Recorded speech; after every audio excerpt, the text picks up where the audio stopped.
I'm checking my Twitter feed religiously last night for our next guest to find out what he has to say about the newest Philly. That would be Kevin Cooney. Have a seat. We're going to talk to a big league sports writer. That's the way I would describe it. That's my attempt at a Dusty Watham paraphrase. Hey, Kevin, how are you on this Friday? I'm good. 83 homers in 30 games. It's almost like the Mets at Citizens Bank Park these days. Yeah, you know? very much so. The Mets certainly love playing there. I was listening to the broadcast last night, and I could hear cheering when the Mets went up early, and I thought, there you go again. The Mets fans are outnumbering the Phillies fans at CBP, but at least there is a reason for the fans to come and check out a new player, and that would be Rhys Hoskins. How about his debut last night, and what was your whole take on him coming up at this time? Well, it's tough to get a gauge on last night because he's facing Jacob deGrom, and deGrom for most of the night was untouchable. Look, I get why the Phillies brought him up. I think he had kind of maxed out whatever he was going to do with the Iron Pigs. I mean, you look at the numbers and they're just, your eyeballs will pop out of their sockets, looking at his numbers at AAA. My concern, though, Pete, is I don't like, the general philosophy of Matt Klentak has been, we'll call them up when they're ready, and we're putting them in a position to be successful and to stay here and to be successful. Well, you move the guy to the outfield 3 days ago. He got his first left field glove on Wednesday, and you call him up on Thursday. Now, granted, left field is not rocket science to try to play, and Pat Burrell played there, and Greg Luzinski, and a lot of other guys. Delman Young played there. But that being said, I don't know if this is the way you do it, and especially to keep Tommy Joseph in the lineup at this point. That's where I'm confused. Kevin, do you think that they've overvalued Tommy Joseph? I saw that you have your column up, by the way, at BucksCountyCourierTimes.com, and a good discussion about analytics and how the Phillies are a team that value analytics when it fits their favor. Yeah, I mean, he's a negative WAR player right now.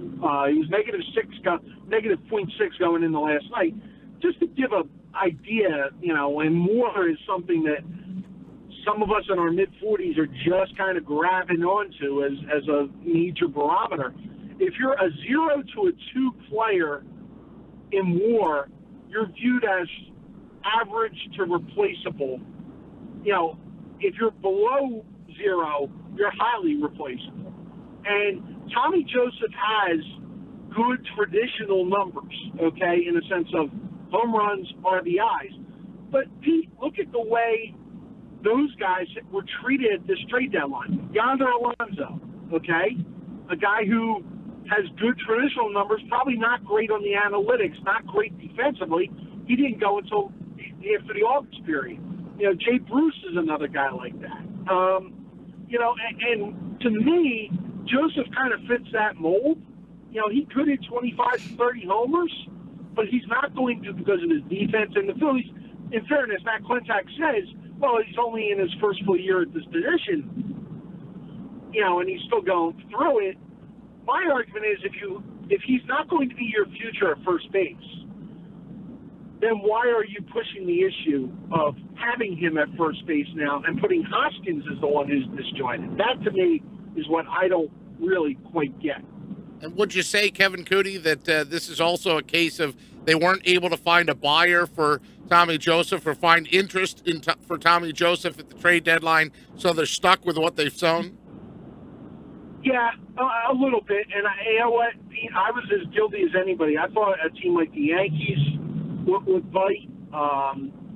Because you look at what's going on with the Yankees at first base all year with Chris Carter and all that.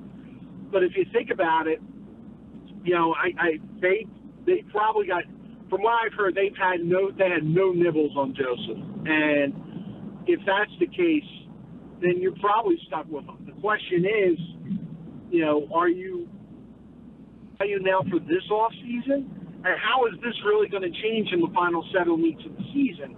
That's what I don't get. Kevin, this is Josh. I want to ask you about, you mentioned Klentak earlier. There's some people who have suggested that Klentak is a guy who is being too patient at times with the guys in the minor leagues. But I would argue that, you got to judge these guys on a case-to-case basis. You can't just do an overarching thing and say, well, they're holding them all back too slow. Isn't each guy's progression at a different rate?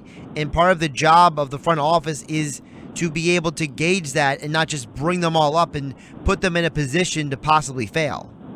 Josh, that's a great point because, everybody here, look, Rhys Hoskins is ready, okay? And Rhys Hoskins eventually will hit big league pitching. There's no doubt in my mind, okay? And I think he's going to be part of your infield. Now, if you want to make the argument Scott Kingery should be up, that's a valid one because Scott Kingery, excuse me, while he's moved quickly, he's also a little older, and you can also see the future with him and Hoskins on the right side of your infield.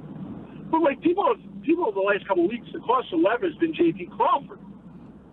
J.P. Crawford for let's see, a year and a half has been a disappointment at Lehigh Valley. Okay, between Reading and Lehigh Valley last year, and then with the Iron Pigs this year, he's kind of hot the last 6 weeks. And yeah, does that give you some hope for going forward? Yeah, yes, it does. But does that mean you now discard Freddie Galvis and you absolutely, positively rush J.P. Crawford up here and make him the opening day shortstop next year in 2018? The answer to that is no. No, because of the fact that they are still a better team right now with Freddie Galvis at short. And Galvis, look, you can have some options with Galvis down the road here of you could sign him long-term and turn Crawford into a trade chip to get maybe a top-of-the-line starter you need. You could let Galvis play next year and then trade him at the trade deadline and get some value from a team in contention. Or, you just kind of let it ride out and see what happens. Maybe you move Galvis to another position. I don't think that there's an urgency. And Galvis is improving. So is Crawford. It's a good scenario for the Phillies to have, but I really think that people want to rush these guys up so quickly, and when you do that, you get into a lot of trouble at times. Kevin, sticking with Crawford, is there a possibility, you saw them move Hoskins to the outfield, is there a possibility because Galvis has been among the best guys in fielding percentage at shortstop in the National League the last couple of years, maybe they could move Crawford to second and then possibly move on from Cesar Hernandez? Well, if they're going to move on from Cesar Hernandez, they're going to move on to Scott Kingery. And I think it's possible Scott Kingery is the opening day second baseman next year. If you're moving Crawford, you try him at third, but he doesn't have really the power numbers that back up a corner infield spot. You've already got a ton of outfielders in your system between, the three guys everybody figures, Altero, Williams, Herrera, unless you're moving to Double, which I don't think they're going to do. You got Quinn, you got Cousins. You eventually will have Moniak in the discussion. You'll have Adam Heasley in there too. I mean, that's just like listing the top level guys before you kind of dig into the root of the system. They're going to have to make a decision here in the middle infield, at least on one of the positions in the offseason. Personally, I think they probably will move Hernandez this offseason and take a look at maybe moving Galvis if they're going to move at the deadline to kind of give Crawford a little more time to prove that this run that he's on now is kind of for real. Kevin Cooney's with us, Bucks County Courier-Times. You can find him on Twitter at Kevin Cooney, Phillies beat reporter. So we're in August, Kevin. Has Klentak made any indication if there are going to be more moves down the road, or are the Phillies probably done with all the moves that they were going to make? Yeah, we actually asked him that yesterday when we got Klentak, to talk about the Hoskins call. He says that the moves were obviously made when they traded the four veterans.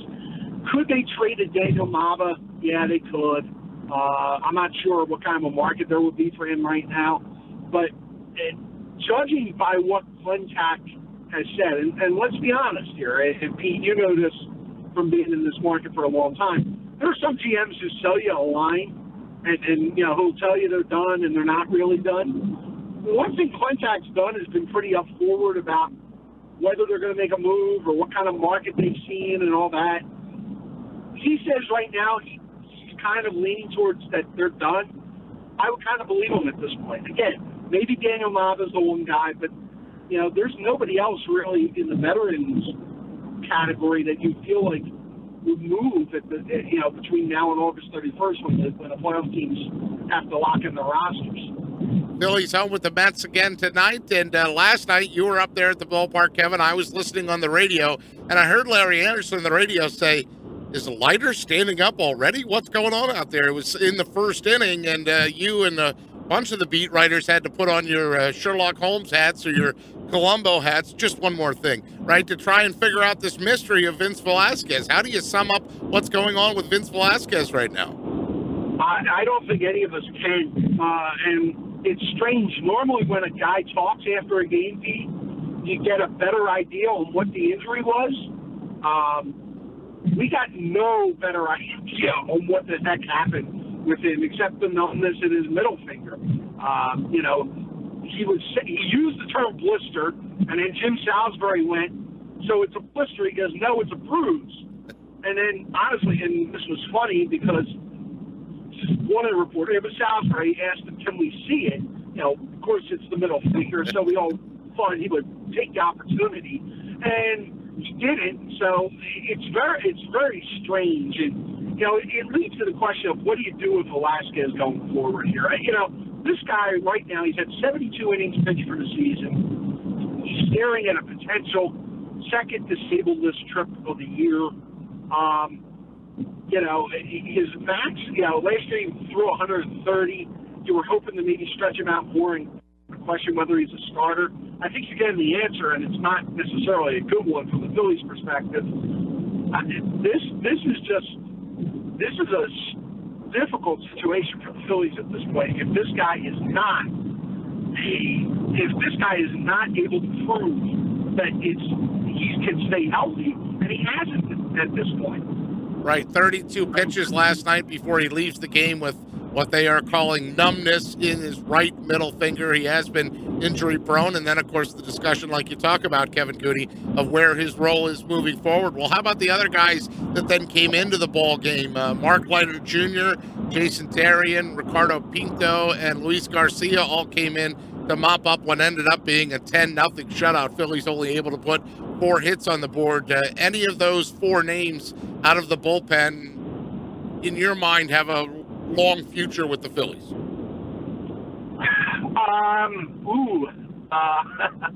Well, I think if you look at Garcia has moments. Could he be part of a bullpen going forward? He could. Pinto could be part of a bullpen going forward. I would kind of think, though, they're going to clean out this bullpen in the offseason again. Mark Leiter's interesting because Mark Leiter, if Velasquez goes on the DL, and the fact that it's 3:20, and normally we get alerts like that when we hear the time frame up here. I do. Yeah, this is around the time Clubhouse opens, and this is the time we'll get that media notice that somebody's gone on the DL and somebody's been called up and all that.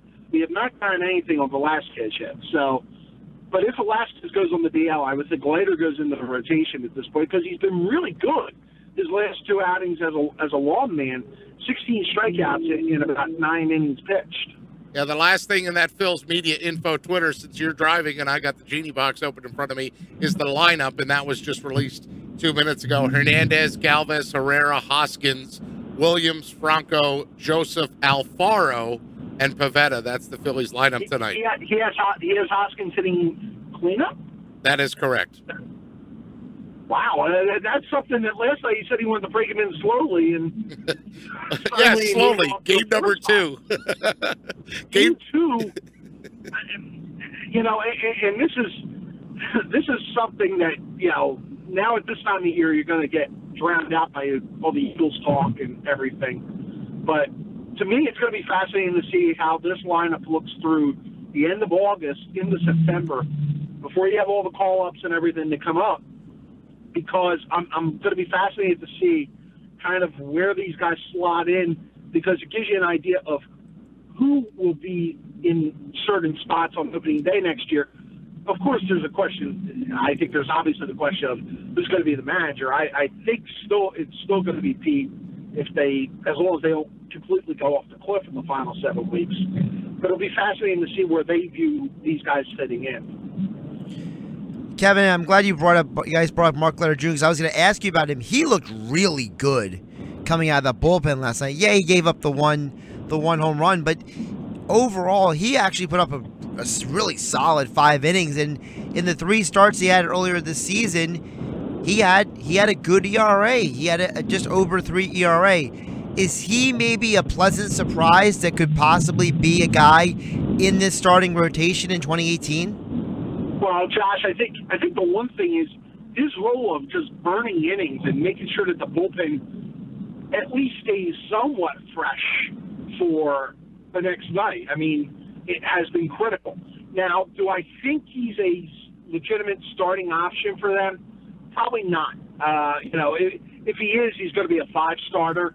I don't think his stuff translates over a full season, but in short doses, it's been really good. And he's, again, been one of those guys willing to take the ball and kind of eat innings, and that's something that every bullpen needs. That may be his role, and it's not a role that pitchers necessarily like as a long man, but that may be the perfect role for him at this point, to be that guy who comes in when a starting pitcher gets in trouble early and just burns innings to keep a team in the game. It wasn't his fault they fell out of that game last night. There was a lot of other things that went on in that game that just kind of imploded. Kevin Cooney's with us, Phillies beat writer for Bucks County Courier-Times. You can find him on Twitter at Kevin Cooney. And we'll close with this, Kevin.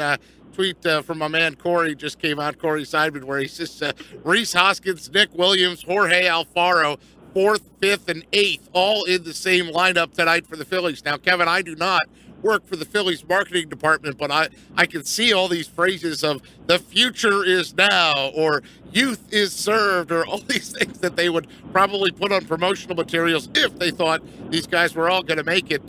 Just your thoughts when I tell you that it's Rhys Hoskins, Nick Williams, Jorge Alfaro, all 3 young guys in the same lineup tonight for the first time. Well, we knew Alfaro was going to play tonight. Pete McCann told us that last night. Look, everybody's wanted to see this. Alfaro is one of those guys, Pete, that I think that they still have some serious questions about. But the only way you're going to get answers about those questions is to let them play a little bit. And if he's taking time from Cameron Rupp, I don't think that's that big a deal. So, yeah, you're right. I mean, this is what everybody's wanted to see here for a long time. They were expecting a big crowd tonight earlier, before obviously all the Pete Rose stuff happened. Tonight would have been the bobblehead night. So it'll be fascinating to see what the crowd actually is going to be like here this evening. Right. Since you touched on that, I probably fibbed. I said it was the last, but then because you brought it up, Darren Dalton passing. It's ironic that, and we talked about this on the air earlier the week, that a week ago we were ripping the Phillies for being too slow in reacting to the Pete Rose situation, and then now a week later we figure that they're going to go into a tribute toward Darren Dalton and the Phillies players that have been lost in the past year. Yeah, I think that actually was a really good move. I understood why people felt they were slow, that it took till Wednesday, when everybody had heard about it on Monday. But the way that they had a couple different ways they could have went with this. I think this was the best method, because Dalton is just such a universally beloved figure. And, you have Jim Bunning as a Hall of Famer, and you have Dallas Green, who was, one of 2 guys that won a World Series as manager here. I think that was the right move. And it's kind of, obviously with the way the tribute was last night was great. I think the Phillies, there are a lot of hurting people in that organization who grew really close to Dutch. And the idea that they can give him a proper tribute here, a week after his death, I think is something that actually makes the organization as a whole feel really good. Not that obviously they wanted to have to do it, but now that they can and not have to worry about any other side issues that Pete would have brought, I thought was something that really the Phillies were smart in doing the way it happened.